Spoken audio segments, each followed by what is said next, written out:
Actually ఇప్పుడు ఈ elections కోసం ఆగున్నారు.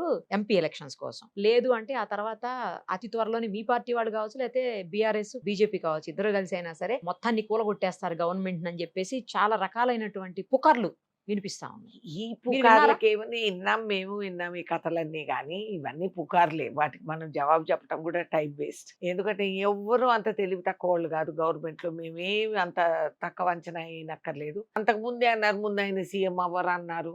ఇంకేదో అన్నారు, అవును. ఇంకేదో అవును. అన్నీ డిస్‌ప్రూవ్ అయిపోయినాయి. 30 నిమిషాలలో నొప్పి లేకుండా వేడికోస్ వెయిన్ చికిత్స ఆవేశ హాస్పిటల్ హైదరాబాద్. కాబట్టి వీళ్ళు ఇలాగే మాట్లాడుతూ ఉంటారనేది ప్రజలు కూడా పట్టించుకోవట్లేదు. అంటే అసలు బయట వాళ్ళు కాదు. ఫస్ట్ మీ పార్టీలో వాళ్ళే చేస్తారని అది కూడా. మాకు అలవాటేలే. అట్లా అనిపించుకోవడం అలవాటా? చెయ్యడం అలవాటా మేడం? 2. సో ఇవన్నీ అలా ఊహించుకుంటూ రాజకీయాల్లో ఇవన్నీ సహజం అనుకునేవాళ్ళు, ముక్కేవాళ్ళు, మూలిగేవాళ్ళు అందరూ ఉంటారు కానీ చేసేవాళ్ళు తక్కువ. చేసేవాళ్ళని చెడగొట్టకుండా ఉంటే చాలు మాకు. కాబట్టి రేవంత్ రెడ్డి గారు చేసే ప్రయాణానికి ప్రజలు ఆయనకి ప్రజాప్రభుత్వం. సపోర్ట్ పలుకుతున్నారు. ప్రజలు ఎన్నుకున్న ప్రభుత్వం ఇది. యెస్. కాబట్టి ఈ పిచ్చి ఆలోచనలు ఉన్నోళ్ళని ప్రజలే తిరిగి తంతారు. అది గుర్తుపెట్టుకోవాలి. కొంచెం జాగ్రత్త పడితేనే బెటర్ వాళ్ళు.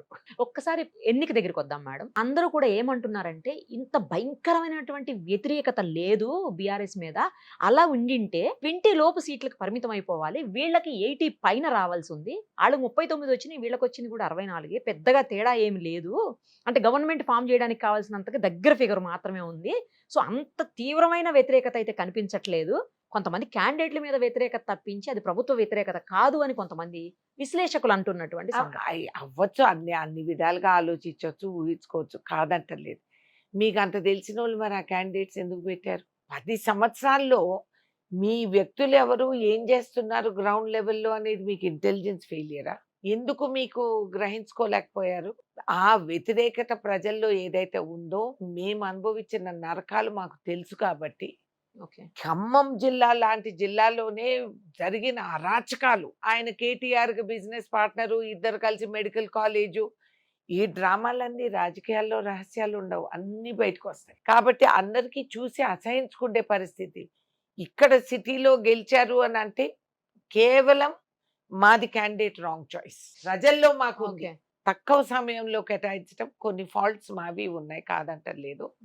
బట్ ఏదేదైనా గవర్నమెంట్ ఫామ్ అయింది. ఏవైతే లోపాలని మీరు అనుకుంటున్నారో ఆ లోపాలన్నింటిని సవరించుకొని ఎంపీ ఎలక్షన్స్కి వెళ్ళబోతున్నారా? ఆఫ్ కోర్స్ రివ్యూలు చేసుకుంటానే పోతున్నాం. అధిష్టానం నుంచి కింద స్థాయి వరకు ఎవ్రీ వన్ ఇస్ ఇన్వాల్వ్. మొన్న కూడా అట్లనే ప్రతిరోజు కేంద్రం నుంచి ఎవరో ఒకరు వస్తానే వచ్చారు. ఇక్కడ మానిటర్ చేస్తానే ఉన్నాము. అనుక్షణం అన్ని ఇన్ఫర్మేషన్లు చేరుతానే ఉన్నాయి. మా అనాలిసిస్ అన్ని కూడా మేము భావించాము. కాంగ్రెస్ పార్టీ టీమ్ గా పనిచేసింది.